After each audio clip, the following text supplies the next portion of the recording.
Can that be ink pebble or?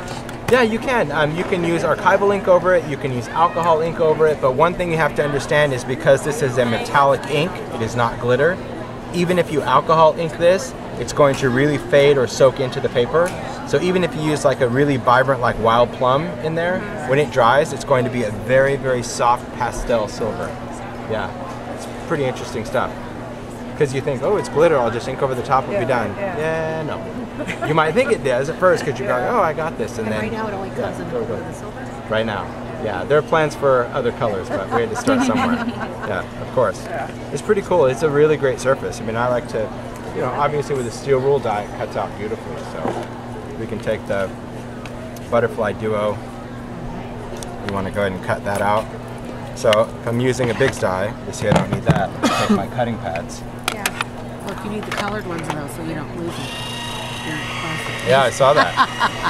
Yeah. It's like, why couldn't they have done it in brown? Yeah. Really? Yeah. Or camouflage. Something, yeah. It's printed.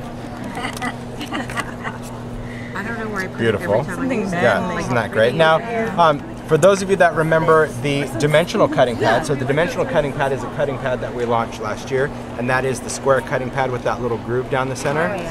This new Butterfly Duo is perfect for that because I can take that dimensional cutting pad, place it right over the top, and when I die cut that, it's going to keep the bodies attached to the card. So if this was on the front, my butterflies would actually be attached to the top of the card. But these are cool. This die, this Butterfly Duo actually comes with matching texture fade. So the butterfly and the feathers comes with a matching folder.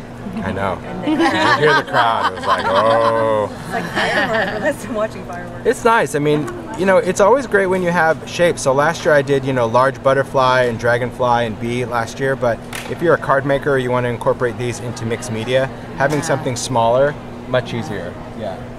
So here I'm going to take my platform, just a regular platform, cutting pad, place that in there, and run this through. Embossing is great. That's why I'm going to show you the shadow press station next, because it's very great. So this, like when you're working on the deco sheet, one thing to keep in mind is that yes, you still get the dimension and the texture. Obviously we can see that from the paper. But if you wanted to add a shadow or an accent to this, we could go in with ink to do that. So we could take like an archival ink. And bring out the pattern. Absolutely.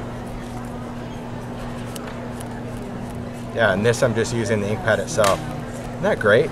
It's like a vintage kind of gilded effect. Look at that. That is great. Yeah. And it's cool because, I mean, because I think when you see this surface, you're like, what's that? Is that like mica? Is it glitter? Like, it just has such a sparkle to it, you kind of do wonder what it is. That's just cool. So,